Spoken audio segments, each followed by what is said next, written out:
but the Charlotte being over so far. But I would say the Kaiser definitely adding up some sustain. They do have some source of sustain and frontline power in here in the form of the Lian Pro, but adding up the Kaiser onto that will give them more capability to actually go for dives, to actually go for invades. So I wonder if we might be expecting Boom Esports to actually go for early invades just within 4-minute game time. And because if they do capitalize on that, I think it's going to be some goodness for the Arlie later on to actually be able to go faster on his power spike. But then again, we're done with the draft. They do lock in the Charlotte. But how do you think about the Charlotte last pick of Boom Esports? All right. So when we talk about Charlotte, you think all of these power graduation, full on outplay, splash found, all of that, the whole 9 yards. I think we're going to be talking about aggression in different lane and in different roles. They just really want to be able to secure the early game. And we actually I talked about Angela earlier on. You can clear the wave with 2 Chaos Cinders. So if we're talking fast clear, RRQ definitely has that in the bag. But when we're talking about late game, Arlie is still one of the best farm laners out there. And I think Boom Esports is drafting around Soshi's hero. Sure, why not? They definitely would want to have that protect the queen composition for the Arlie, so sure, why not? But surprisingly though, we're not seeing an invade in this early game time. Even given the lineup of Boom Esports in here having a lot of early frontliners like that of the Emco as well as the Kaiser. So everyone's pretty chill in here and waiting for probably they're just gonna wait for that level 4 for their junglers to hit. It's the usual thing, just get those ultimate, like what you did say, get the level 4 before you started with something crazy. Now, Kaiser has been picked up by Boom Esports. Here, I want to talk about the combo, Blade Tempest and Invisible Warrior. It's a lot of range and a lot of consistent damage that maybe they can use to possibly wither down Gia's life. That's going to be also Pierce connecting onto one. But hey, it's an Angela in the early game. They're going to be A-okay. But someone that's not okay is actually Jester. Does have the ult connecting onto one, but that's going to be G being taken down, actually being focused down rather by Gia. But so far, Bai is A-okay. A lot of good attempts, but so far no casualty.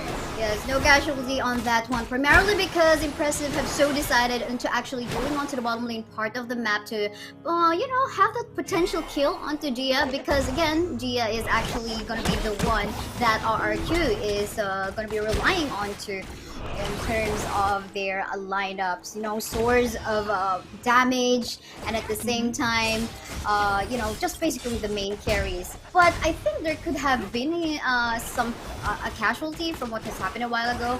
Maybe if Impressive have gone through that river fight, but he wanted to make sure maybe trying to give that kill onto the Arlie, but so that did not happen. Did not happen indeed, but something that also didn't push through is actually the play that 663 did. Blazing Brilliance has been popped, but they were not able to get the pick off.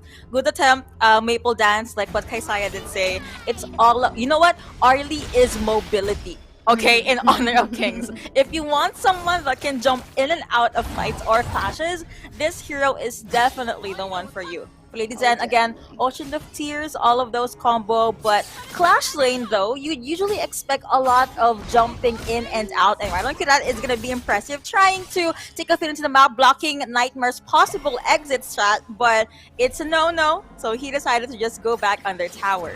What my worry about here, only on the lineup of RRQ right now, is how they're going to be locking in the type of the Arlie pick, right? Because again, their only source of hard CC in here would be, the CC of Angela, but it's not even like a suppressed type of CC, so I guess they have to figure that one out, but oof, off-cam kill!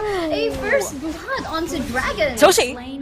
Ooh, that was a good attempt, but that is gonna be the answer for RRQ. 2-1 now on the board, and Bai still have his eyes set on Aji, but they decided to not pursue it any longer. We were just talking about the possibilities, but then for some reason, 663 said, you know what, I'm gonna get first blood, I don't care what the casters say. We're gonna make a play, and that was a good early game so far for RRQ. Impressive being stunned. Oh no, a lot of damage. That's gonna be the Blazing Brilliance connecting onto one, even by jumping in to secure that kill. 3-1 now on the board. Really nice use, of course, of the Blazing Brilliance, as well as the Conductor of the Souls coming from that Angela, as well as the Ogren. It seems like all of their skill shots are fairly connecting so well in here, but then again, we saw the Shark Cannon connecting onto the Arlie again, onto the bottom lane part of the map, and another fight is happening in here in the jungle camp of ours. Yup, that is going to be the ultimate being popped by Nightmare. Miki trying to go up in, but actually Angela got the kill onto Dragon again. Look at the combo, that's been knockback connecting, and looks like that's going to be the kill or the answer for Boom Esports. They are trying their best to even things out now. Ode is available for Jester, but I think after that little skirmish, we're gonna have to let it go. Scorching Barrage being popped there as well, and Blazing Brilliance just to make sure that the wave is nowhere near the tower, mid lane tower for RRQ. Oh, we just finished that early game. We just came onto the mid game and we saw the tower already going down on the bottom lane part of the map, and that is not looking good for the Arlie. Arlie definitely power spikes somehow mid and to the late, but given the number of kills that RRQ already has in this early game time, early to mid game time, I think there is definitely needs some catching up. Definitely, Boom Esports cannot die anymore, cannot offer their souls anymore onto RRQ because that will stop them from wanting to get the power spike. But look at this, look at the push coming from RRQ. It's just too much of a pressure from Boom Esports. Pressure is definitely the word for it. See, Charlotte can't really try Slash and Power Graduation, Nightmare or Gia here because of the pressure and the power that they have, but at least Comms is still on point. When there is a play at the Clash lane, you do something in the farm lane. Toshi and Impressive was able to get the push, but RRQ got first dibs on the objective. To be honest, I was expecting more zoning capabilities in here from the lineup of Boom Esports, but that is not happening. We are not seeing that happen as of yet. It is more an RRQ going for that space being created in order to take objectives tower or the epic monsters that we have. But so far in here, even though there's actually some more CC coming from the side of Team Boom Esports, it seems like for RRQ, okay, we don't really need to create some anti-CC item at this point in time because it seems like with the early advantage that they got, they want to lean on more onto damage. They definitely want that damage. Oh, that's gonna be Frozen connecting onto one. That's good pressure coming in from Agi as well, but looks like Impressive. They tried to make a play there, but it did not push through. Instead, to be the 2K going over to Agi. Kaiser with all of those very good Invisible Warrior at the same time. Boom Esports not gonna stop anytime soon. By in the middle of everything, guys try to go to shot down. Gold is definitely secured. Impressive. 1v3 on the Liam Poe. That's something you do not want, and instead, Bai gets that double kill. He backed that 2K. 7 for now on the board with roughly a 1.6k gold lead in favor of RRQ. HP regions here and there coming from the Ogren, add more from the Elaine and the Dolia heals as well. That was not looking good. If Toshi did not actually die, they could have gotten a chance in making a comeback. They could have turned the tables around, but that didn't happen because he was actually the first one to die. And at the same time, Luba number 7, Gia, was actually left alive, being babysitted so well by Jester F. Just able to free hit, and of course with some sort of anti-tank HP based damage, definitely impressive, as well as AJ6 will having a hard time in actually catching up on the damage coming off from Luba number 7. Man, Sigda, it's a lot of these micro things making it a macro thing here in Honor of Kings. Definitely it is making a difference, but for now, no fights, no pickups. I think they had enough. Okay, they tried to start a lot of fights and clashes, and they will try to make things work this time around. Again, from the 1.6k, it's now roughly a 2k gold lead in favor of RRQ. I noticed that they are the ones trying to make a play first, and let's see if they are good enough. As our panel host did say, President does jump in, connecting onto number 12, the Blazing Brilliance connecting onto 2, onto 3, but Lady Sun gets a kill onto Angela, and still the back line, you have 663, no longer there rather, but Gia taking in so much damage in the front and up the back. Actually, Miki did try to dive the back line. Not going well, but something that's going well is actually going over to Toshi. Was able to pop in with the Autumn Storm, gets a few kills. Now, Boom Esports, I think it's safe to say they do get that luxury of jumping in and out of the fight, but killing spree being secured by Crucial Healing going over to Jester with that wave breaker.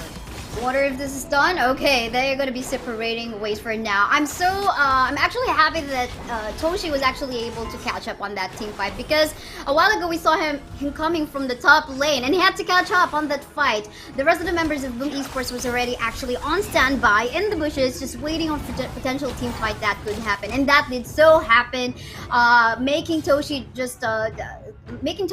catch up on that particular fight. Fortunately, he did, but I guess he went a little too aggressive in that fight, just dashing in, just trying to go for the potential kill and not even respecting the HP regen that the Oberon has as well. And of course, the damage and the lead that so far Luba number 7 has up against him. I like how you talked about sustain health and everything, because this Kaiser is crazy. As even jumping coming in from Boom Esports again, but of course you have the power graduation, but the kill does go over to Gia. Crucial crack control going over to Bai, and looks like Boom Esports forced to take a step back. The Clash laner is down. They do not want any more casualty. You do not definitely want any more casualties, but we see in here both of the teams are already going for that objective. With RRQ going for this Shadow Tyrant, definitely they will have the advantage on, looking for team fights, and that is something that they might be looking for, but that's not what, or at least if Boom Esports will actually decide on that. But for Boom Esports, I like what Toshi is actually doing in here, trying to catch up in terms of the farm that he needs to match up against the damage coming from Luba number 7. So this is something they're just trying to split something around in the map, and looks like there's a Sandris game that is about to happen. Ooh, Nightmare might experience a nightmare here, but that will be Blazing Brilliance again. Looks like 663 is A-okay, but someone that's not okay might just be Boom Esports. They jump in, but they answer back. Miki so tanky, getting all of those kills, but actually Toshi with the kite connecting, he gets that 2K, but now Dragon is also pretty much safe, but Toshi with that Arlie, Autumn Storm, Maple Dance, they are definitely dancing around this game number 1, enabled by Dragon's Ocean of Tears and Destructive Deluge. Oh, here's what we're found, where the tables have actually turned around, and this is the zone that we're actually looking for, coming from Impressive. Even though he actually has fallen down, they got the objective, which is the high ground turret. I wonder if this is gonna be it, because this is just Jester all alone in the map, and he will actually fall down. It seems like this is gonna be the end. A very fast game at almost 12-minute game time. Yuko, what a match. Is Boom Esport in a rush? Do they want to, I don't know, get dinner or eat outside? Because like Put Kaisai did say, that is a 12-13 minute game. But I also think they want to be wary of death timers, right? You have with Angela.